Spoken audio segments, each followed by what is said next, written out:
إن الحمد لله نحمده ونستعينه ونعوذ بالله من شرور أنفسنا ومن سيئات أعمالنا من يهده الله فلا مضل له ومن يضلل فلا هادي له وأشهد أن لا إله إلا الله وحده لا شريك له وأشهد أن محمدًا عبده ورسوله أرسله بالحق بشيرا ونذيرا وداعيا إلى الله بإذنه وسراجا منيرا أما بعد فإن خير الحديث كتاب الله وخير الهدي هدي محمد صلى الله عليه وسلم وشر الأمور محدثاتها وكل محدثة بدعة وكل بدعة ضلالة وكل ضلالة سبيلها إلى النار ثم أما بعد فأعوذ بالله من الشيطان الرجيم قل هل يستوي الذين يعلمون والذين لا يعلمون وقال النبي صلى الله عليه وسلم من سلك طريقا يلتمس فيه علما سهل الله له به طريقا إلى الجنة সকল প্রশংসা সেই মহান রব্বুল আলামিনের জন্য নিবেদিত যে আল্লাহ সুবহানাহু ওয়া তাআলা আজকে জুমার সালাতে সাপ্তাহিক ঈদের দিন আমাদেরকে আল্লাহ তাআলা উপস্থিত হওয়ার তৌফিক দান করেছেন সে আল্লাহর কাছে জানে আমরা লাখো কোটি শুকরিয়া বলি আলহামদুলিল্লাহ। প্রিয় দিনী ভাই ও বন্ধুগণ, এখানে সম্ভবত মহিলা মুসল্লিও আছে, তাদেরকেও এবং আপনাদের সকলকে আমি অন্তঃস্থল থেকে শুভেচ্ছা অভিনন্দন জানিয়ে আজকে আমি আমার খুতবা শুরু করছি, জুমার খুতবা। যেই খুতবার বিষয় আপনারা আগে জেনেছেন যে জ্ঞান অর্জন করার গুরুত্ব, ফজিলত এবং কার নিকট থেকে আমরা জ্ঞান অর্জন করব তার বিবরণ। আসলে জ্ঞান অর্জন বলতে কি উদ্দেশ্য, কোন জ্ঞান? আমরা আমাদের সমাজে একটা কথা শুনি, বলা হয় যে জ্ঞান অর্জন করার জন্য সুদূর চীন দেশ গিয়ে হলো জ্ঞান অর্জন করো, এবং লেখা হয় আল হাদিস। এটা নাকি নবী সাল্লাল্লাহু আলাইহি ওয়াসাল্লাম বলেছেন। এজন্যে বিভিন্ন শিক্ষা প্রতিষ্ঠানে দেখবেন এই হাদিসটা লেখা আছে। আর মানুষকে জ্ঞান অর্জন করার, উদ্বুদ্ধ করার জন্য কিন্তু এই কথাটা লেখা হয়, অথচ এটা কিন্তু নবীর কথা নয়। এই কথা রাসূল সাল্লাল্লাহু আলাইহি ওয়াসাল্লাম বলেন নাই। এটা একটা বানোয়াট কথা, নবীর নামে বানোয়াট কথা। যারা জ্ঞান প্রচার করে তাদের মধ্যে থেকে মানুষকে মূল জ্ঞান থেকে, জ্ঞানের মূল উৎস থেকে তাদের দৃষ্টি অন্যদিকে ফেরানোর জন্য তারা এই ধরনের হাদিস বানাইছে। অথচ জ্ঞানের উৎস হচ্ছে মক্কা মদিনা। মক্কায় ওহী নাজিল হয়েছে, মদিনায় ওহী নাজিল হয়েছে, এবং আলহামদুলিল্লাহ সেখান থেকে জ্ঞানের আলো যেভাবে বিচ্ছুরিত হচ্ছে, এইভাবে যদি আল্লাহ আরো কিছুকাল এই ধারাবাহিকতাকে চালু রাখেন তাহলে সেদিন বেশি দূরে নয়, শুধু বাংলাদেশ নয়, পৃথিবীর আনাচে কানাচে ইসলামের সঠিক এলেম, সঠিক জ্ঞান সঠিকভাবে সব জায়গায় ছড়িয়ে পড়বে। আর বাতিল এলেম, বাতিল হাদিস, বাতিল জ্ঞান, এগুলি বাতিল হিসাবে মাটির নিচে ধামাচাপা পড়ে যাবে ইনশাআল্লাহ। জ্ঞান অর্জন বলতে উদ্দেশ্য হচ্ছে ইসলামের জ্ঞান, কোরআন এবং হাদিসের জ্ঞান। যদি দুনিয়াবি জ্ঞান এখানে উদ্দেশ্য হতো তাহলে আবু জাহেল কিন্তু কম বড় জ্ঞানী ছিল না। আবুল হাকাম ছিল, অনেক বড় পণ্ডিত ছিল, বুদ্ধিমান ছিল, কিন্তু ইসলামের জ্ঞানকে প্রত্যাখ্যান করার কারণে সে হয়েছে আবু জাহেল। অতএব মানুষকে দুনিয়াবি জ্ঞান অর্জন করার জন্য যতই উদ্বুদ্ধ করেন এবং বানোয়াট হাদিস সেখানে আপনি সেট করেন, কোনো কাজ হবে না। ওটা সেট করে আপনি দুনিয়া হাসিল করতে পারবেন, দুনিয়াতে আপনি আল্লাহর কাছে মানুষের কাছে সম্মানিত হতে পারবেন, সমাজে সম্মানিত হতে পারবেন, কিন্তু আল্লাহর কাছে সম্মানিত হতে পারবেন না। আল্লাহ নবী সাল্লাল্লাহু আলাইহি সাল্লাম বলছেন, মান ইউরিদিল্লাহু বিহি খাইরান ইউফাক্কিহু ফিদ্দিন।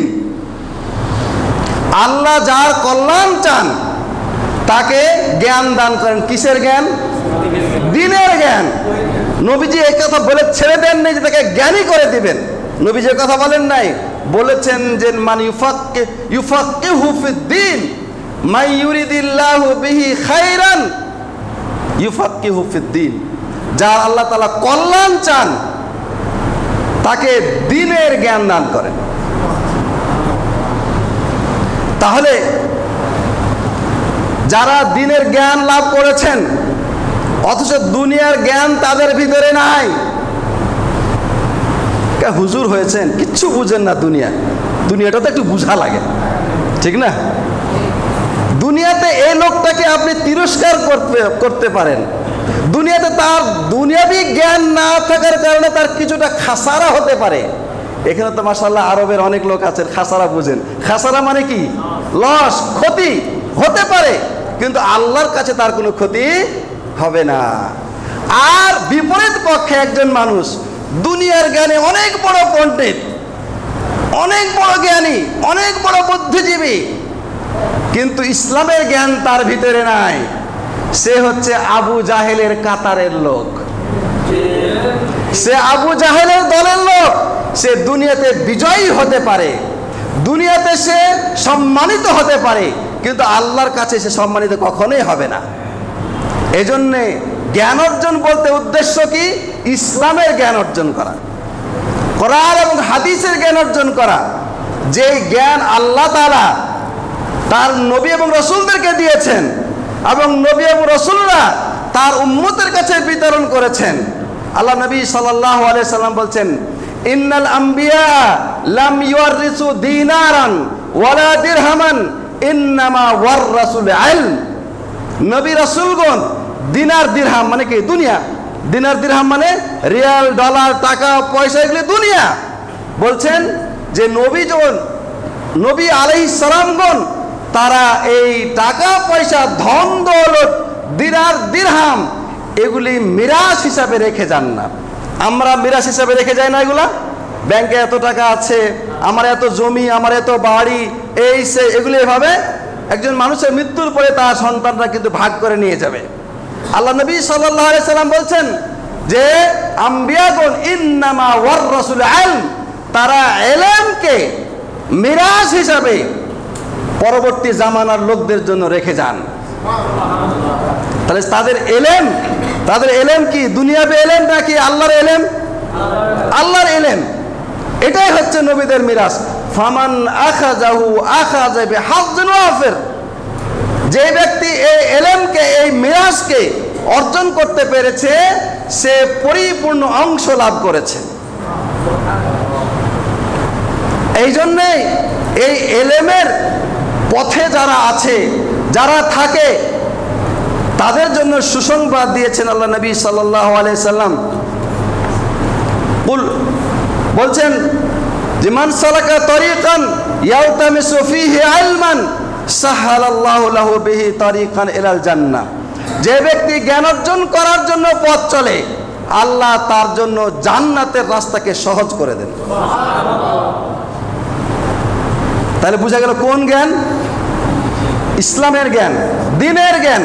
দ্বীনের জ্ঞান অর্জন করতে আপনি চেষ্টা করবেন, পথ চলবেন, শ্রম দিবেন, সময় ব্যয় করবেন, অর্থ খরচ করবেন। এ কথার অর্থই হলো আপনি জান্নাতের দিকে এগিয়ে যাচ্ছেন। এটা বাদ দিয়ে দুনিয়ার জ্ঞান অর্জন করার জন্য আপনি শ্রম দিবেন, সময় দিবেন, অর্থ খরচ করবেন, আপনি সেটা পাবেন, কিন্তু জান্নাতের রাস্তা পাবেন না। আলহামদুলিল্লাহ, এই এলাকায় জান্নাতে যাওয়ার রাস্তা তৈরি করতে একটি প্রতিষ্ঠান হয়েছে আপনাদের এখানেই, মুহাম্মাদিয়া মডেল মাদ্রাসা, যেখানে নির্ভেজাল ইসলামের জ্ঞান বিতরণ করা হচ্ছে। শুরু হয়ে গেছে আলহামদুলিল্লাহ। এটা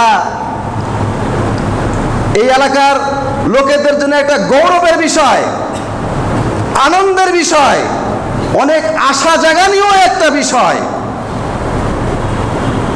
এই প্রতিষ্ঠানে আমি একটু পরে পার্থক্য বয়ান করতেছি। এই প্রতিষ্ঠানে যারা শ্রম দিয়েছেন, সময় দিয়েছেন, অর্থ ব্যয় করেছেন, পরামর্শ দিয়েছেন, তারা প্রত্যেকেই সাদাকায়ে জারিয়া হিসাবে অথবা আও ইলমুন ইনতাফাউ বিহি হিসাবে, যে ওই এলেম যার মাধ্যমে তার মৃত্যুর পরও লোকেরা উপকৃত হবে, সেই হিসাবে তাদের আমলনামায় এর সওয়াব লেখা হতে থাকবে।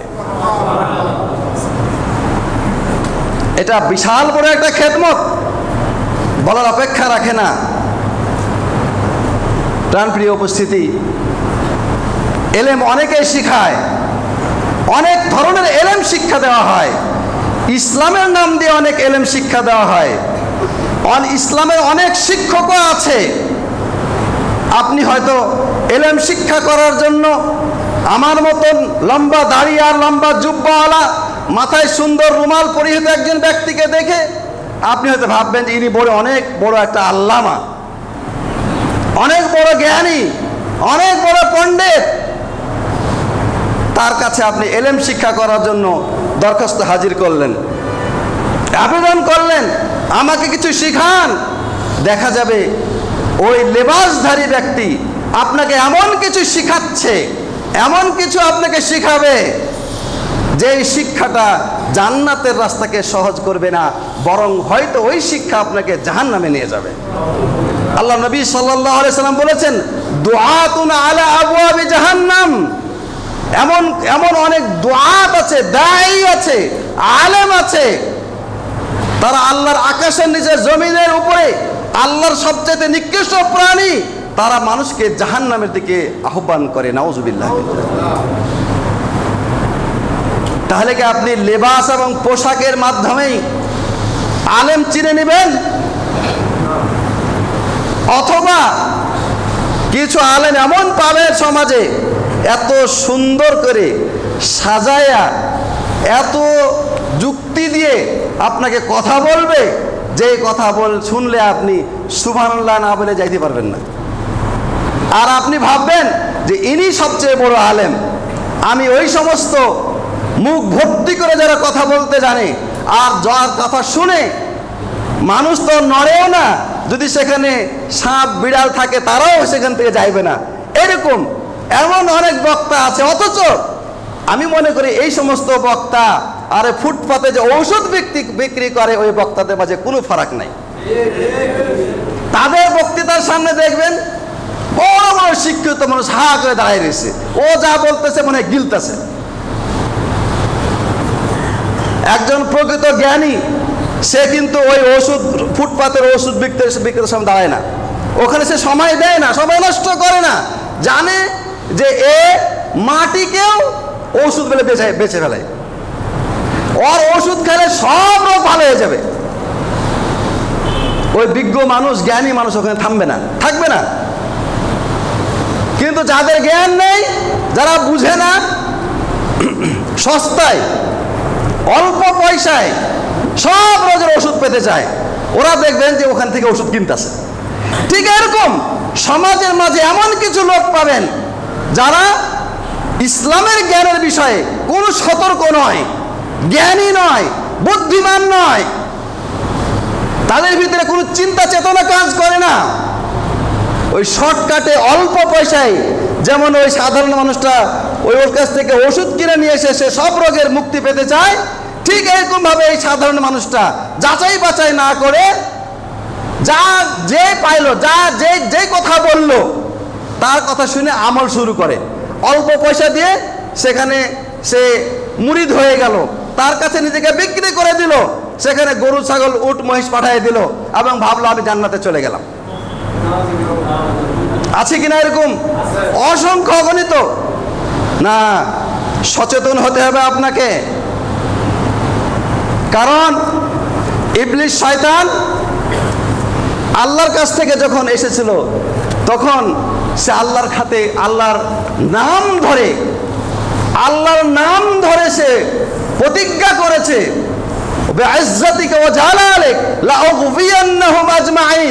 আপনার জালালাতের, আপনার ইজ্জতের কসম খেয়ে বলছি, আমি তাদের সবাইকে পথভ্রষ্ট করে দেব।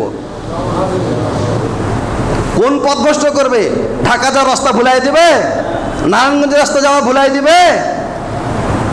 না, জান্নাতে যাওয়ার রাস্তাকে সে বিচ্যুত করে দেবে। অতএব আপনি মনে করবে এটা রাস্তা জান্নাতের, আর আপনাকে সে কিন্তু জাহান্নামের কিনারে নিয়ে চলে গেছে, বুঝতেই পারবেন না। এজন্য ইবলিস শয়তান আপনার জান্নাতি লেবাস ধারণ করে আপনার সামনে হাজির হবে।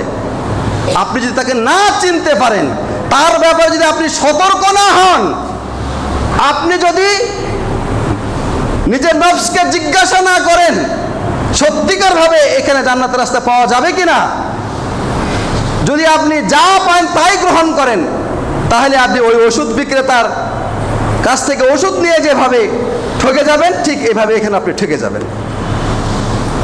এজন্যই ওলামাগণ বলেছেন যার তার কাছ থেকে ইলম নেওয়া যাবে না। ইমাম মুহাম্মদ বিন সিরিন একজন প্রখ্যাত তাবেঈ, তিনি বলেছেন ইন্না হাযাল ইলমা দীনুন ফানজুরু আম্মান তাখুযু দীনাকুম। তিনি বলছেন যে নিশ্চয়ই এই ইলম, এই জ্ঞান, এটা হচ্ছে তোমাদের ধর্ম, তোমাদের দিন। যে দিনের উপরে ভিত্তি করে তুমি জান্নাতে যাবে, যে দিনের কারণে তুমি আল্লাহর রেজামন্দি লাভ করবে, যে দিন সম্পর্কে আল্লাহ বলেছেন ইন্নাদ দীনা ইনদাল্লাহিল ইসলাম। অতএব তুমি একটু যাচাই বাছাই করে নাও, তুমি কার কাছ থেকে ইলম অর্জন করছো। কেন যাচাই করব? উনি এত বড় একজন আলেম, উনি এত বড় পাগড়ি, উনি এত বড় সার্টিফিকেট। উনি বলছেন, মুহাম্মদ বিন সিরিন বলছেন যে আগে সাহাবায়ে কেরাম তারা ছিলেন পরস্পর পরস্পরের প্রতি শ্রদ্ধাকারী ব্যক্তি। একজন আরেকজন কখনোই তারা মিথ্যা ভাবতেন না, কখনোই তারা কাউকে সন্দেহ করতেন না। কিন্তু যখন ফিতনা শুরু হয়ে গেল, যখন হত্যা শুরু হলো, মানুষের ভিতরে যখন বিভেদ শুরু হলো, যখন নিজের বিবেককে মানুষ প্রাধান্য দেওয়া শুরু করলো, কোরআন এবং হাদিসকে যখন নিজের মন মতো ব্যাখ্যা করা শুরু করলো, সে জামানায় শুরু হয়ে গেছে। আব্দুল্লাহ বিন উবাই বিন সুলুলের যারা অনুসারী, তাদের অনুসারী ছিল, অনুরূপভাবে আব্দুল্লাহ বিন সাবা ইহুদি পুত্র, তার অনুসারী ছিল। অনুরূপভাবে একদল লোক যারা মনে করত যে তারাই বেশি কোরআন বুঝে, আলী রাদিয়াল্লাহু আনহু, মুয়াবিয়া, বড় বড় সাহাবীদের চাইতে তারাই বেশি কোরআনকে বুঝেছে, এরকম খাওয়ারেজ নামে একদল লোক। এইভাবে যখন বিভিন্ন ফিতনা শুরু হয়ে গেল, ইবনে সিরিন বলছেন আমরা বলতাম সাম্মু লানা রিজালাকুম, কার কাছ থেকে তুমি শিক্ষা অর্জন করেছো, এই জ্ঞান তুমি কার কাছ থেকে পেয়েছো, তার নাম বলো আমার সামনে। তার যখন নাম বলতো, যদি সেই লোকটা আহলে সুন্নাত ওয়াল জামাআতের কোরআন এবং সহিহ সুন্নাহর অনুসারী হতো, আমরা তার ইলম অর্জন করতাম, ইলমকে গ্রহণ করতাম। আর ওয়াইন কানা মিন আহলিল বিদআ, সে যদি বেদাতি হতো, অর্থাৎ কোরআন এবং হাদিসকে নিজের মন গড়া ব্যাখ্যায় সে মানুষের সামনে পেশ করত, তারাকনা হাদিসাহু, তার হাদিস আমরা প্রত্যাখ্যান করতাম। কঠিন কথা। ইমাম মালিক রহমাতুল্লাহ আলাইহি বলেছেন যে 4 শ্রেণীর মানুষ থেকে ইলম নেওয়া যাবে না। 4 শ্রেণীর মানুষ থেকে ইলম নেওয়া যাবে না। 4 ধরনের মানুষ। 1 নম্বর হচ্ছে এই যে যেই মানুষটা বুদ্ধিহীন, জ্ঞানহীন, সমসাময়িক অবস্থা বুঝে না, বিচার বিশ্লেষণ যার ভিতরে নাই, অথচ সে দাবি করে আমি আলেম। এবং এই লোকটা কোথা থেকে জ্ঞান অর্জন করেছে, কার কাছ থেকে জ্ঞান শিখেছে, এটা জানা যায় না, বোঝা যায় না, চেনা যায় না, তার সম্পর্কে আলেমরা চেনে না, তার কাছে ইলম নেওয়া যাবে না। 2 নম্বর হচ্ছে যে ব্যক্তি বেদাত করে, নিজে বেদাত করে এবং বেদাতের দিকে মানুষকে আহ্বান করে, এই ধরনের ব্যক্তির কাছ থেকে ইলম নেওয়া যাবে না। তিন নম্বর হচ্ছে যে লোকটা মানুষের সাথে চলাফেরার ক্ষেত্রে, বেচা কিনা বা লেনদেনের ক্ষেত্রে কখনো মিথ্যার আশ্রয় নিয়েছে, এ ধরনের মানুষের কাছ থেকে ইলম নেওয়া যাবে না। এ ধরনের মানুষের কাছ থেকে ইলম নেওয়া যাবে না। যদিও এই লোকটা নবীর নামে কখনো মিথ্যা কথা রচনা করেনি বা জাল হাদিস বয়ান করেনি, কিন্তু এ ব্যাপারে সে সতর্ক, হাদিসের ব্যাপারে সে সতর্ক, কিন্তু মানুষের লেনদেনের ক্ষেত্রে, চলাফেরার ক্ষেত্রে কখনো সে মানুষের সাথে মিথ্যার আশ্রয় নিয়েছে। ইমাম মালিক বলছেন তার কাছ থেকে ইলম নেওয়া যাবে না। আফসোস, এই জামানায় দেখবেন যে এমন অনেক লোক পাবেন দাড়িওয়ালা, আলেম নামধারী, তারা হয়তো মানুষের সাথে লেনদেনের দিক থেকে খুবই সৎ, কিন্তু আল্লাহর নবীর হাদিসের ব্যাপারে তারা সম্পূর্ণ জিরো। মুখ দিয়ে যা বের হয় সবই জাল হাদিস বের হয়। আর ওই জামানায় একটা জাল হাদিস যদি কারো মুখ থেকে বের হয়েছে, কখনো জাল হাদিসে বয়ান করেছে, তার সব কিছুকে মুহাদ্দিসের কাম ছুঁড়ে ফেলে দিয়েছেন যে না, এ কোনো কিছু গ্রহণ করা হবে না, কোনো কিছু নেওয়া হবে না। আর এই জামানায় যে যত সুন্দর করে বানায়া মধুর সুরে জাল হাদিস বয়ান করতে পারে, সে নাকি বড় আলেম। লাউলা কালামা খালাকতুল আফলাক, হ্যাঁ, আপনাকে পয়দা না করলে সারা জাহান আমি পয়দা করতাম না। আউয়ালু মা খালাক আল্লাহ নূরি, সর্বপ্রথম আমার নূর আল্লাহ পয়দা করেছেন। এগুলি বানোয়ার কথা। আর ওই সমস্ত নামধারী আলেমরা স্টেজে উঠে এগুলোই বলে। হ্যাঁ, এগুলো হাদিস বয়ান করলে তো মেলা সময় দরকার, আমি ওদিকে যাচ্ছি না। প্রাণপ্রিয় উপস্থিতি, সাধারণ লেনদেনের ক্ষেত্রে যদি মিথ্যা বলে, তার কাছ থেকে ইলম না নেওয়া হয়, তাহলে নবীর নামে যদি কেউ মিথ্যা বলে, তার কাছ থেকে ইলম নেওয়া যাবে? কখনোই নেওয়া যাবে না। এই সমস্ত জাল হাদিস বয়ানকারী, জাল হাদিস বর্ণনাকারী কোন আলেমের কাছ থেকে, সে যদিও আলেম, যদিও সে আরবিতে সুন্দর করে কোরআন তেলাওয়াত করে আপনাকে মোহিত করবে, হাদিসের বাক্য বর্ণনা করবে, কিন্তু যেহেতু তার ওই হাদিসগুলো জাল বা অনেক জাল হাদিসে বয়ান করে থাকে, কিছু হলেও সে বয়ান করে থাকে, অতএব তার ওই হাদিস কখনোই, তার কাছ থেকে কখনো ইলম নেওয়া যাবে না এবং তার কাছ থেকে বসা যাবে না। ইমাম মুহাম্মদ বিন সিরিন একদিন, তার কাছে একজন লোক এসছে, এসে বলছে যে আমি আপনার কাছে একটা আয়াত পড়ে শোনাবো, একটা হাদিস শোনাবো। তিনি বলছেন আমি তোমার হাদিস শুনবো না। তাহলে একটা আয়াত শুনেন, আমি একটা আয়াত পড়ে শোনাবো আপনাকে। উনি বলছেন না, তাও শুনবো না, আমি তোমার কাছ থেকে কোনো কিছুই শুনবো না, তুমি দয়া করে আমার এখান থেকে চলে যাও। যখন সে চলে গেছে, তাকে প্রশ্ন করা হলো যে উনি হাদিস শোনাবেন, উনি আয়াত শোনাবেন, আপনার অসুবিধা কোথায়? তিনি বললেন এই লোকটা হচ্ছে বেদাতি মানুষ, পথভ্রষ্ট মানুষ। সে আয়াত বলতে গিয়ে, হাদিস বলতে গিয়ে কোন দিকে কোন ভুল করে বসবে, আর ওই ভুলটা যদি আমার অন্তরে গেঁথে যায়, আমার অন্তর যদি কোনো ধরনের আদনা বিন্দু পরিমাণ, সরিষা পরিমাণ শক সন্দেহ আমার ইলমের ব্যাপারে, আমার কোরআন হাদিসের ব্যাপারে এসে যায়, তাহলে আমি ধ্বংস হয়ে যাব। সুতরাং বেদাতের কোনো কথাই আমি শুনবো না। সে কোরআন আয়াত বলুক তাও আমি শুনবো না, হাদিস বলুক তাও আমি শুনবো না। আর আমরা কি বলি জানেন? আমরা তো পণ্ডিত, আমরা পণ্ডিত। কয় যে শুনলে অসুবিধা কি? কয় শুনলে অসুবিধা কি? আমি সব বলে কি যে আমি সব আলেমের বক্তব্য শুনি, যেটা ভালো আমি গ্রহণ করি, আর যেটা আমি মন্দ সেটা আমি বাদ দিয়ে দিই। তা আপনি যদি ভালো মন্দ পার্থক্য করার জ্ঞানী হয়েই থাকেন, তাহলে আপনি এখন এইদিকে যাত্রার বক্তব্য শুনছেন কেন? আপনি স্টেজে উঠেন, আপনি মানুষকে তালিম দেন, সহি জিনিসটা বলে এটা সহি এটা বাতিল বলেন, এই যোগ্যতা নাই। কিন্তু উনি সবই শুনবে, কখনোই নয়। আপনাদেরকে সতর্ক করছি যে আপনি যদি সত্যিকারভাবে সহি ইলম অর্জন করতে চান, তাহলে যারা সঠিক পথের উপর প্রতিষ্ঠিত সহি পরিচিত আলেম, তাদের কাছে জ্ঞান অর্জন করবেন, যার তার কাছ থেকে নয়। না হলে কোনো না কোনো দিক থেকে আপনার মনের মধ্যে সন্দেহ ঢুকাই দিবে, শক ঢুকাই দিবে, আর আপনি তখন পথভ্রষ্ট হয়ে যাবেন। আপনি নিজের যে ইলমটা ছিল, যার প্রতি আমলের দৃঢ়তা ছিল, সেখানে আপনার শিথিলতা চলে আসবে, হালকা হয়ে যাবে। এই জন্য যার তার আলোচনা শুনতে হয় না। সেদিন আমি এক জায়গায় গিয়েছিলাম, তো বাসের উপরে চালাইতেছে, ওয়াজ চালাইতেছে, ওয়াজ। তা একজন বক্তা সুললিত কণ্ঠে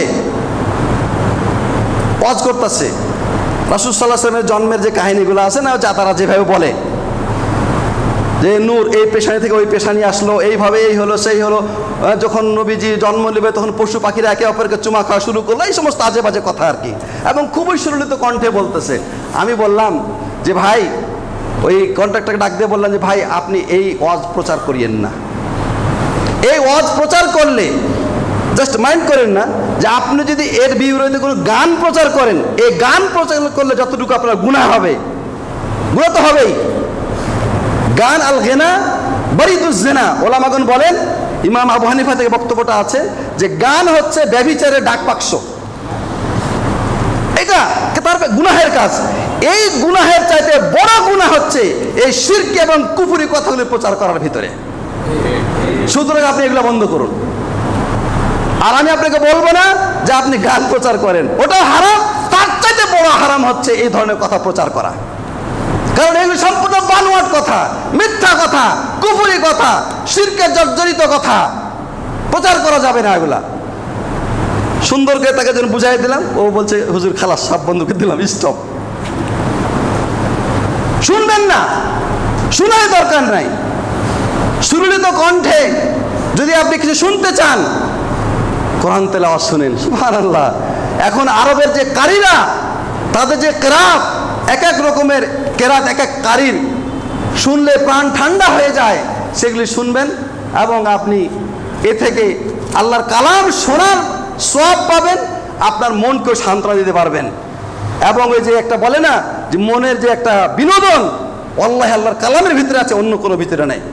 মনের প্রশান্তিতে সবচেয়ে বড় বিনোদন এটা আল্লাহর কালামের ভিতরে আছে।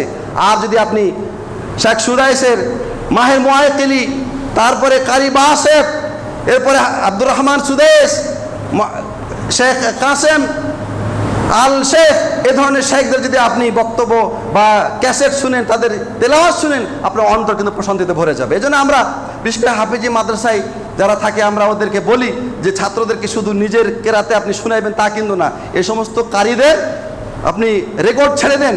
ছাত্ররা দেখবেন যে ছোট ছোট ছাত্ররা কিন্তু অনুকরণ প্রিয়, অল্প দিনে দেখবেন যে তারা ওই কারীদের অনুকরণ করতেছে, কতই না সুন্দর লাগে শুনতে। যাই হোক, ইমাম মালিক আরেকটা কথা বলেছেন যে সমাজের মাঝে যে লোকটা ভালো মানুষ হবে পরিচিত, সম্মানিত মানুষ হিসেবে পরিচিত, কিন্তু উনি যখন কথা বলে, উনি হাদিস বলছে, মানুষের কথা বলছে নাকি নবীর কথা বলছে, কিছুই বুঝে না, কোনো পার্থক্য জ্ঞান তার ভিতরে নাই। এই সমস্ত পরেশগার আবেদ ভালো মানুষের কাছ থেকে তোমার এলেম নিও না। বুঝাইতে পারলাম? সমাজে এরকম খুব নমনীয় পরেশগার মানুষ আপনি পাইবেন, আপনাকে ডাইকা বুকে জড়াইয়া আপনাকে মনে হয় জান্নাতে নিয়ে চলে গেল উনি, এরকম। কিন্তু যখন উনি কিছু একটা বয়ান করে, তখন দেখবেন যে একদিন এরকম বয়ান করতেছে, আমি নিজে ছিলাম সেখানে, বলতেছে যে নামাজের পরে আমরা বয়ান করব এই কথা বলে লোকদেরকে ডাকলাম, কিন্তু কিছু লোক থাকলো, কিছু লোক চলে গেল। তো যারা থাকলো আল্লাহ ওদেরকে পছন্দ করেছেন, জান্নাতে নিয়ে যাবেন, এই জন্যে ওরা থাকতে পারলো এখানে। আর যারা চলে গেল আল্লাহ ওদেরকে পছন্দ করে নাই, এজন্যে তারা চলে গেল। ওরা অন্য পথের পথিক আর আপনারা জান্নাতের পথের পথিক। আমি নামটা বলছি না, যে অন্য পথে বলতে কি বুঝাচ্ছে সে। আমি বললাম যে নাউজুবিল্লাহ, আপনি এই কথাটা কি করে বললেন? যে লোকটা চলে গেল সে অন্য পথের পথিক কি করে হতে পারে? হতে পারে তার কোনো কাজ আছে, হতে পারে তার কোনো ব্যস্ততা আছে, হতে পারে তার কোনো সমস্যা আছে, সে চলে গেল। আর আপনার এই মজলিসে বসলেই সে জান্নাতে চলে যাবে, এই গ্যারান্টি আপনি কোথায় পেলেন?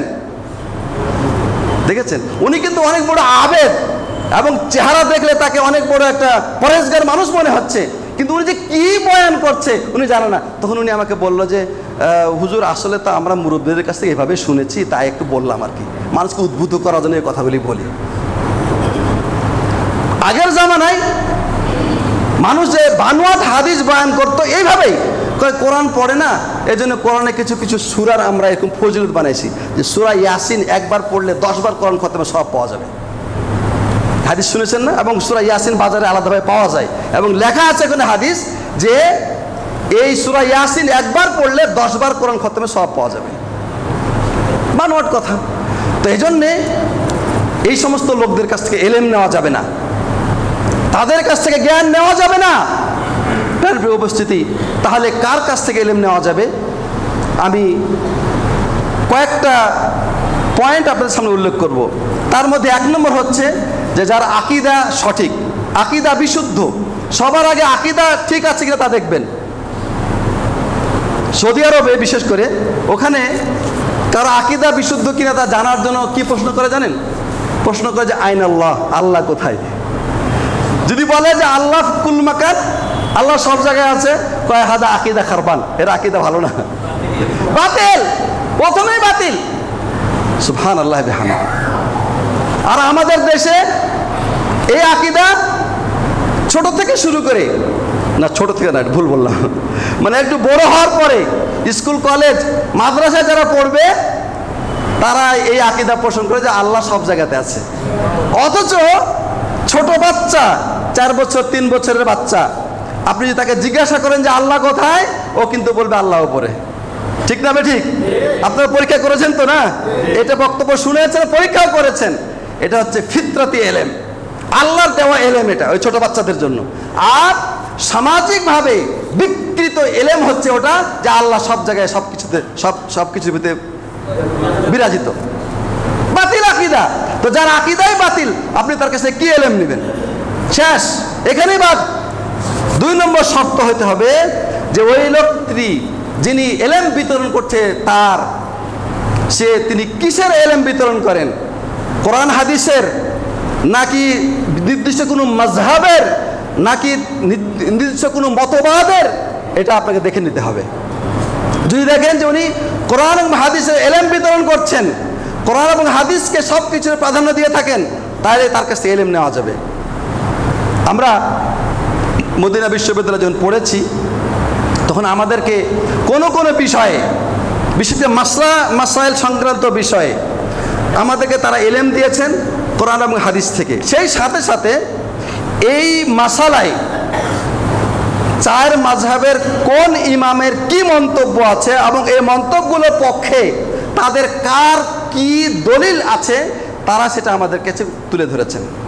এবং তারা বলেছেন যে তুমি একজন তালেবে এলেম, তুমি একজন সঠিক এলেম অন্বেষণকারী, আল্লাহর জান্নাতকে অনুসন্ধানকারী ব্যক্তি, তোমার সামনে এই মাসালার জবাব এটা, কোরআনে আছে এটা, হাদিসে আছে এটা, আর মাযহাবের ইমামগণ বলেছেন এরকম। তুমি এবার কম্পেয়ার করে যেটা কোরআন এবং হাদিসের অধিক নিকটবর্তী এবং মিলে যায় তুমি সেটা গ্রহণ করো। আমরা তোমাকে বাধ্য করব না, তুমি বাংলাদেশ থেকে হানাফি মাযহাব পড়ে আসছো, সুতরাং হানাফি মাযহাব ছেড়ে দিয়ে তুমি এখন এটা গ্রহণ করো, আমরা বাধ্য করব না। এটা একটা আমানত না, এটা ওস্তাদের পক্ষ থেকে আমানত হয়ে গেল। যে আল্লাহ নবী সাল্লাল্লাহু আলাইহি ওয়াসাল্লাম কিন্তু আমাদেরকে বলেছেন না যে তোমাদের জন্য আমি 2টো জিনিস রেখে গেলাম, তোমরা যতক্ষণ এই 2টোকে আঁকড়ে ধরে থাকবে তোমরা পথভ্রষ্ট হবে না। বিদায় হজে বলেছে, সেটা কি? কোরআন এবং হাদিস, ঠিক না? এখন ওই কথাটাই কিন্তু পরোক্ষভাবে আমাদের ওস্তাদ আমাদেরকে বললেন যে তুমি কোন পাকিস্তান থেকে এসেছো, না ইন্দোনেশিয়া থেকে এসেছো, ইন্দোনেশিয়া শাফি মাযহাব, ঠিক আছে, নাকি তুমি আফ্রিকা থেকে ওইখানে মালিকি মাযহাব, নাকি তুমি বাংলাদেশ থেকে এসেছো, তো এটা আমাদের দেখার বিষয় নয়। তোমার সামনে কোরআন এবং হাদিস এবং মাযহাবের ওলামাদের মন্তব্য। তুমি যদি সত্যের অনুসন্ধানকারী হয়ে থাকো, তাহলে কখনোই তুমি কোনো মাযহাবের গোলামি করবে না। কোন মাযহাব আছে, আমার মাযহাবে আছে, অতএব আমাকে এটাই মানতে হবে, এ কথা তোমার মুখে শোভা পায় না। আমাদেরকে তারা এইভাবে শক্ত করে বলেছেন, কিন্তু কখনো বাধ্য করেন নাই, এটাই মানতে হবে। এ কথা বাধ্য করেন তো কি হবে জানেন? ওনাদের সামনে যখন আছি তখন ওনাদের মতো আমি চলবো, যখন আমি আমার এলাকায় চলে আসবো তখন আমি আমার মতন হয়ে যাব, এটা মুনাফিক হয়ে যাবে না? তো উনি আমাকে বাধ্য করার মাধ্যমে পরোক্ষভাবে আমাকে মুনাফিকের দিকে আমাকে উদ্বুদ্ধ করলেন। অতএব কি দরকার আছে উনার দায়িত্ব হলো যে উনি আমার সামনে হকটা প্রকাশ করে দিবেন, দেওয়ার পরে বলবেন যে বাবা এটা হচ্ছে হক, মানলে মানো, না মানলে না মানো। আমার দায়িত্ব আমি পালন করলাম। আমি আল্লাহর কাছে বলতে পারবো যে আল্লাহ, বাংলাদেশ থেকে, পাকিস্তান থেকে, ইন্দোনেশিয়া থেকে, পৃথিবীর আনাচে কানা থেকে আমরা লোকজন নিয়ে এসেছি, তোমার বান্দাদেরকে কোরআন এবং সহিহ সুন্নাহর শিক্ষা প্রদান করার জন্য আমরা এনেছি। তাদের সামনে সব কিছু হক যেটা সঠিকভাবে উপস্থাপন করেছি, সব দলিল প্রমাণ হুজ্জত যেটাকে বলে কায়েম করে দিয়েছি। কিন্তু তারা দুনিয়ার স্বার্থে, সমাজের স্বার্থে, নেতৃত্বের স্বার্থে, শিক্ষক হওয়ার স্বার্থে, সম্মান পাওয়ার স্বার্থে তারা ওটা মানে নাই, তার সমাজকে সে আঁকড়ে ধরে থেকেছে। আল্লাহর কাছে আমি বলতে পারবো এটা সৌদি সরকার এইভাবে মানুষকে তালিম দিয়ে থাকেন। মদিনা বিশ্ববিদ্যালয় সহ এখন সৌদি আরবের অধিকাংশ বিশ্ববিদ্যালয়ে বাংলাদেশ বা বিভিন্ন দেশ থেকে কিন্তু স্টুডেন্ট নেওয়া হচ্ছে। তাদেরকে কোরআনে হাদিসে যে শিক্ষাগুলো দেওয়া হয় এই সিস্টেমে দেওয়া হয়, যেটা আমি এখন বললাম। আমরা যেটা পেয়েছি সেটা আমি বললাম, এখানে কোনো বাধ্যবাধকতা করা হয় না। অতএব আপনাকে সত্যের অনুসন্ধানকারী হিসেবে আপনাকে লক্ষ্য করতে হবে, খেয়াল করতে হবে আপনি যার কাছ থেকে ইলম অর্জন করছেন উনি কি কি বিষয়কে প্রাধান্য দিয়ে থাকেন, কোরআন এবং হাদিসকে নাকি নিজের দেশাচার, লোকাচারকে, সমাজচারকে, নাকি উনি নিজের কোনো মাযহাবকে, নিজের কোনো মতবাদকে, না নিজের কোনো দলকে প্রাধান্য দিয়ে থাকেন, এটা আপনাকে খুঁজে নিতে হবে। 3 নম্বর শর্ত হচ্ছে যে আলেম নিজের বিবেককে এবং রাজনীতিকে ইসলামের উপর প্রাধান্য দেয় না। ইসলামের জায়গায় যদি আমার বুঝে না আসে আমি বলবো আমান্না সাল্লাম না।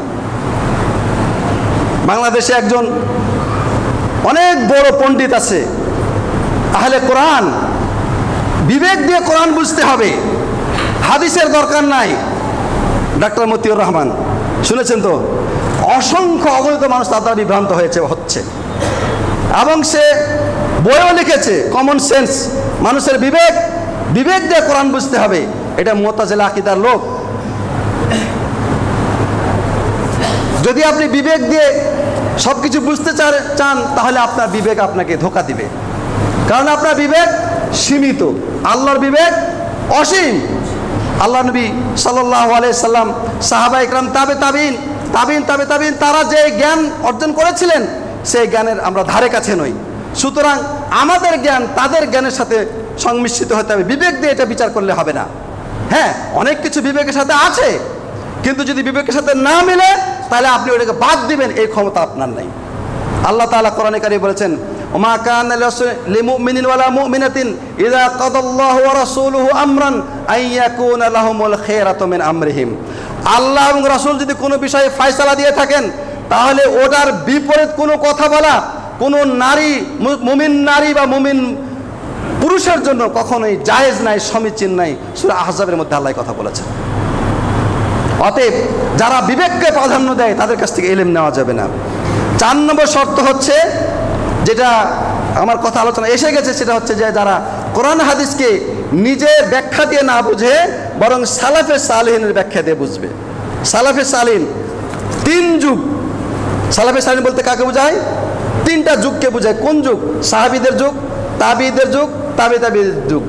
এই যুগে তারা কোরআন এবং হাদিসকে যেভাবে বুঝেছেন সেইভাবে যদি আমরা বুঝতে পারি বা সেখান থেকে আমরা ব্যাখ্যা গ্রহণ করি তাহলে কি হবে? সঠিক হবে। যেমন উদাহরণ, মানে এটা এই জন্যে আল্লাহ নবী সাল্লাল্লাহু আলাইহি ওয়াসাল্লাম বলছেন যে খায়রুন নাসি কারনি সুম্মাল্লাযিনা ইয়ালুনাহুম, সর্বশ্রেষ্ঠ মানুষ হচ্ছে আমার জামানার মানুষ, তারপরে দ্বিতীয় স্তর হচ্ছে তার পরের জামানার মানুষ, তৃতীয় স্তর হচ্ছে তার পরের জামানার মানুষ। এই 3 জামানার মানুষের শ্রেষ্ঠত্বের সার্টিফিকেট দিয়েছেন কে? রাসূলুল্লাহ সাল্লাল্লাহু আলাইহি ওয়াসাল্লাম। তাহলে তাদের বুঝ, তাদের জ্ঞান আমাদের চেয়ে বেশি হবে কি হবে না? আমাদের ব্যাপারে কোনো সার্টিফিকেট নেই, ঠিক আছে? এখন কোরআন এবং হাদিসকে যদি আপনি তাদের বুঝ অনুযায়ী বুঝেন তাহলে ঠিক হবে। ইয়া আইয়ুহাল্লাযীনা আমানুত্তাকুল্লাহা ওয়াবতাগু ইলাইহিল ওয়াসিলা, হে ঈমানদারগণ তোমরা আল্লাহকে ভয় করো এবং আল্লাহর কাছে ওসিলা চাও। কি চাও? ওসিলা চাও। এখন পীর সাহেব আমাদেরকে বুঝাই দিলেন যে ওসিলা মানে হচ্ছে পীর, হক্কানি পীর। মানে আল্লাহর কাছে ওসিলা চাও মানে আল্লাহর কাছে একটা পীর চাও। পীর না হলে, যার পীর না তার পীর হলো শয়তান। যেহেতু আল্লাহ পীর ধরতে বলেছেন, এই যে ওসিলা মানে পীর, সহজ বুদ্ধি। ওসিলা কয়, ওসিলা মানে মাধ্যম। আমার কথাগুলি পৌঁছে দেওয়ার মাধ্যম হচ্ছে এই মাইকটা, অন্যের কাছে পৌঁছে দেওয়ার মাধ্যম হচ্ছে কি মাইক। এইভাবে আপনি এখান থেকে ঢাকা যাবেন, নারায়ণগঞ্জ যাবেন, উসিলা হচ্ছে কি আপনার গাড়ি। অতএব আপনি আল্লাহর কাছে যাবেন, তার উসিলা লাগবে না? উসিলা হচ্ছে পীর সাহেব। না কোন কেন? উসিলা লাগবে, উসিলা লাগবে, কিন্তু সেই উসিলা পীর সাহেব না, আল্লাহর কাছে যাইতে উসিলা লাগবে। তাহলে কোরআনের এই আয়াতের উসিলা মানে কি, ব্যাখ্যা কি? এই ব্যাখ্যা খুঁজতে যান সালাফে সালেহিনের কাছে। ইবনে আব্বাস রাদিয়াল্লাহু তাআলা আনহু ব্যাখ্যা করেছেন, তারপরে কাতাদা, সুদ্দি, মুজাহিদ, এরা তাবিঈদের নাম, এরা ব্যাখ্যা করেছেন যে উসিলা হচ্ছে মা ইউকাররিবুকা মিনাল আমালিস সালিহা ইলাল্লাহ, যে আমল সালেহগুলো তোমাকে আল্লাহর নিকটবর্তী করে দিবে সেটাই হচ্ছে উসিলা। তার মানে আল্লাহর কাছে পৌঁছার উসিলা অনুসন্ধান করো, মানে নেক আমল করো। যত রকমের নেক আমল আছে সেই নেক আমলগুলো তোমাকে আল্লাহর কাছে পৌঁছায় দেবে, ওটাই তোমার উসিলা। আর এখানে বলে দিল যে উসিলা মানে কি? পীর। নাউজুবিল্লাহ মিন যালিক। তো অপব্যাখ্যা হলো কিনা, নিজের মন গড়া ব্যাখ্যা হলো কিনা? তো যারা এইভাবে নিজের মন গড়া ব্যাখ্যা করে তাদের কাছ থেকে এলেম নেবেন। এজন্যে পূর্ব জামানার তাফসিরগুলো এগুলিকেই পড়ার জন্য নির্ভরযোগ্য আলেমরা পরামর্শ দিয়ে থাকেন। আর আধুনিক জামানার যে তাফসির, অধিকাংশ তাফসির নিজের মন গড়া তাফসির, নিজের দলকে প্রমোট করছে বা নিজের একটা মতবাদকে সেখানে সে প্রকাশ করছে, এই জন্য তাফসির গ্রহণ করা চলবে না। তারপরে আরেকটা শর্ত হচ্ছে, যার কাছ থেকে এলেম নেবেন তিনি একজন আমলদার আলেম হইতে হবে এবং সব ধরনের অন্যায় অনাচার থেকে, গুনাহের কাছ থেকে সে বেঁচে থাকতে হবে, এরকম হইতে হবে। যদি আলেম এরকম হয় আর ওই আলেম দাড়ি কাটে, দাড়ি সেভ করে, তখন নিচে কাপড় পরে, অথবা ইমামতি করে বাইরে যে সিগারেট খায়, আমাদের দেশের কোনো কোনো এলাকায় আমি শুনেছি যে ইমামতি করছে, উনি ওয়াজও করছে, বাইরে যে সিগারেটও খাইছে। কোনো কোনো এলাকায় এমনও আছে যে হাদিস পড়েছে এবং দর্শে বসে সিগারেটও খাচ্ছে। নাম বলছি না, কিন্তু কোনো কোনো এলাকায় আছে এবং বাস্তব কথা এটা। তো যারা এইভাবে প্রকাশ্যে আল্লাহর নাফরমানি করে তারা আপনাকে কি এলেম দিবে? তাদের কাছে এলেম নেওয়া যাবে না। তারপর আরেকটি শর্ত হচ্ছে যে যার কাছ থেকে আপনি এলেম নেবেন তিনি সত্যিকার আলেম হতে হবে এবং তার কাছে কোরআন হাদিসের এলেমের সাথে সাথে আরও কিছু এলেম থাকতে হবে, যেমন ভাষাগত জ্ঞান, আরবি ভাষার জ্ঞান তার কাছে থাকতে হবে। ওই যে অনেক আলেম পাবেন আপনি যে তারা আরবি ভাষার শব্দের অর্থ কি তারা জানে না, হয়তো ডিকশনারি দেখে দু চারটা শিখছে এরকম আর কি। তারপরে উসুল সম্পর্কে কোনো জ্ঞান রাখে না, উসুলে হাদিস, উসুলে ফিকহ, উসুলে তাফসির, বালাগাত, এই সমস্ত বিষয়ে যাদের ভিতরে আছে। তারপরে নাসেখ মানসুখ সম্পর্কে জ্ঞান, হাদিসের বা এলেমের মধ্যে আম খাস, মুকাইয়াদ মুতলাক, এই বিভিন্ন বিষয় সম্পর্কে যারা জ্ঞানী তাদের কাছ থেকে এলেম নেওয়া যাবে। আরেকটি শর্ত হচ্ছে যে যার কাছ থেকে আপনি এলেম নেবেন সেই লোকটা বেদাত এবং গুমরাহি থেকে মুক্ত কিনা। যদি আপনি এমন লোকের কাছ থেকে এলেম নেন যে লোকের মধ্যে বেদাত রয়েছে, সেটা আপনি বেদাতই শিক্ষা দেবে। আমাদের সমাজে মিলাদ, কিয়াম, শবে বরাত, মানুষের বাড়ি মরলে খাওয়া, তারপরে কোরআন পড়ে বকশে দেওয়া, তারপরে চল্লিশা, কুলখানি, এগুলো অসংখ্য চলছে সমাজে, এগুলোর উপরে ভিত্তি করে।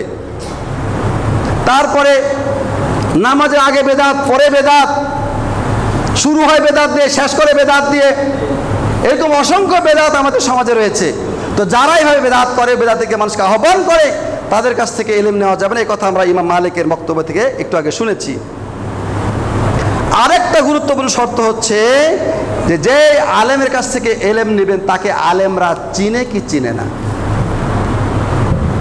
একে চিনতে হবে, দ্বিতীয়ত আলেমরা তার ইলমের ব্যাপারে সার্টিফিকেট দিতে হবে, মূল্যায়ন বলতে হবে যে হ্যাঁ উনি আলেম, তার কাছে এলেম নেওয়া যাবে। যদি আলেম, যতক্ষণ আলেমরা তাকে না বলবে, এক নম্বর থেকে চিনবে, দুই নম্বর তার ব্যাপারে তারা সত্যায়ন দিবে, রিকমেন্ডেশন দিবে যে ওনার কাছ থেকে এলেম নেওয়া যাবে, তাহলে তার কাছে এলেম নেওয়া যাবে। একজন লোকের কাছে এলেম আছে কিন্তু সমাজে কেউ তাকে চেনে না, এলেম আছে কিন্তু তাকে কেউ চেনে না। ওই জামানায় যারা নবীর হাদিস বয়ান করতেন, তো ওর কাছে একটা হাদিস আছে, হাদিস আছে। এখন একজন মুহাদ্দিস ওই হাদিসটা নেওয়ার জন্য গেছে, তো যায়া তার সম্পর্কে জানতে পারলো যে ওনার ওস্তাদ কে কেউ জানে না, ওনার কোনো ছাত্র আছে কিনা তাও কেউ জানে না, তার মানে ওনাকে কেউ চিনে না। এটা আলেম সমাজে পরিচিত নয়। এরকম লোক এর কাছ থেকে বলতেন, তারা বলতেন যে না আমরা ইলম নেব না, আমরা এর কাছ থেকে এলেম নেব না, এই হাদিস নেব না, এই হাদিস না নিলে আমার কোনো সমস্যা হবে না। তারা নিতেন না হাদিস। ঠিক আছে, তাহলে এলেম থাকলেই হবে না।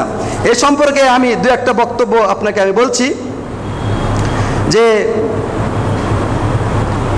ইমাম মালিক রহমতুল্লাহ আলাইহি বলেছেন যে আমি ততক্ষণ পর্যন্ত হাদিস পড়ানো শুরু করিনি, ততক্ষণ পর্যন্ত মানুষের ভিতরে ফতোয়া দেওয়া শুরু করিনি, যতক্ষণ পর্যন্ত মদিনার প্রায় 70 জন আলেম আমাকে অনুমতি না দিয়েছেন যে তুমি এখন পড়াইতে পারো বা এলেম বিতরণ করতে পারো, ততক্ষণ পর্যন্ত আমি শুরু করিনি।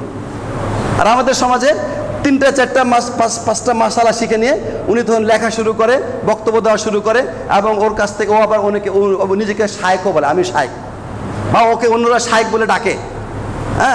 এটা ঠিক নয়। ইমাম বুখারী রহমতুল্লাহ আলাইহি যখন সহিহ বুখারী লিখলেন, তো উনি প্রত্যেকটা হাদিস লেখার আগে উনি 2 রাকাত নামাজ পড়েছেন, ইস্তেখারা করেছেন। তারপরে তার মনে যখন এটা সত্যায়নের বিষয়ে সার্টিফিকেট দিয়েছে মন থেকে, তখন তিনি সেটা লিখেছেন। এবং এই কিতাব লিখতে তিনি 1 নয় 2 নয় প্রায় 16 বছর সময় নিয়েছেন। ইমাম বুখারী তিনি এই হাদিসগুলো লেখার আগে প্রত্যেকটি বর্ণনাকারী হাদিসের যারা সনদের রাবি আছে তাদের জীবনী সম্পর্কে তিনি জ্ঞান অর্জন করেছেন। তিনি তারিখে কাবির লিখেছেন, তারিখে সাগির লিখেছেন, তারিখে আওসাত লিখেছেন। তারিখের কিতাব, কিসের তারিখ মানে ইতিহাস না, এটা হাদিসের বর্ণনাকারীদের জীবনের উপরে কিতাব লিখেছেন তিনি। প্রথম কিতাবটা তারিখে কাবির 11 খণ্ড, এখানে কোনো হাদিসের কিতাব না। এই হাদিসের মধ্যে যে বর্ণনাকারী আছে হাম্মাদের বাবার নাম কি, তার বাবার নাম, দাদার নাম কি, তার বংশের নাম কি, উনি কখন কার কাছ থেকে হাদিস গ্রহণ করেছেন, ওস্তাদদের নাম কি, তার ছাত্রের নাম কি, তার সম্পর্কে কোন মুহাদ্দিস কি মন্তব্য করেছে, ভালো না মন্দ, সবগুলো তিনি সন্নিবেশিত করেছেন এবং তিনি মুখস্থ লিখেছেন সেগুলো। এত সহজ না। আচ্ছা, এত কঠিন পরিশ্রম করে এই কিতাবটা লিখলেন, লেখার পরে উনি এই কথা মনে একবারও চিন্তা করেন নাই যে আমার কঠিন পরিশ্রমের ফল, কিতাব ছেড়ে দিলাম, আল্লাহর বান্দারা শিখে তারা এখন বড় বড় আলেম মুহাদ্দিস হবে না। বরং তিনি এই কিতাবটা লিখে 4 জন বড় আলেমের কাছে, সেই জামানার বড় মুহাদ্দিস ইমাম আহমদ বিন হাম্বল, তারপরে ইয়াহইয়া বিন মাইন, জুরা আর-রাজি, এ ধরনের বড় বড় ওলামাদের কাছে উনি পেশ করেছেন যে আমি একটা বই লিখেছি, আপনারা দয়া করে বইটা সম্পাদনা করে দেন, এই বইয়ের মধ্যে কোনো ভুল আছে কিনা। সুবহানাল্লাহ, কত বিনয়ী! তাদের এলেমে আল্লাহ এমনি বরকত দেন নাই, তাদের এলেমের পক্ষে আলেমরা আছেন, আলেমরা মন্তব্য দিয়েছেন, সার্টিফিকেট দিয়েছেন, রিকমেন্ডেশন দিয়েছেন, তারপরে তাদের এলেম আল্লাহর কাছে গ্রহণযোগ্য হয়েছে, মানুষের কাছে গ্রহণযোগ্য হয়েছে। আর বর্তমান জামানায় মানুষ এলেম বিতরণ করে, 2-4টা লাইন পড়ে নেয়, তাফসির 2-1টা পড়ে নেয়, তারপরে শুরু করে দেয়, অথবা স্টেজে উঠে উনি কোনো বয়ান শুরু করে দেয়, সুললিত কণ্ঠে যত বলতে পারবে ততই বড় সে আলেম বা আল্লামা হয়ে যাবে, নাউজুবিল্লাহ মিন যালিক। অতএব এটা একটা গুরুত্বপূর্ণ কথা যে যে ব্যক্তি আলেম হবে সে আলেমদের মাঝে পরিচিত হতে হবে। আজকাল ইউটিউবে, ফেসবুকে আপনি দেখবেন যে খুব সুন্দর সুন্দর বক্তব্য পাওয়া যায়, অনেক সুন্দর বক্তব্য পাওয়া যায় এবং অনেক ফলোয়ার তাদের, কিন্তু লোকটাকে কে বক্তব্য দিচ্ছে, বক্তার নাম কি, আলেমের নাম কি, কেউ জানে না, কেউ চিনে না, আছে কিনা? অথচ তাদের ফলোয়ার অনেক বেশি।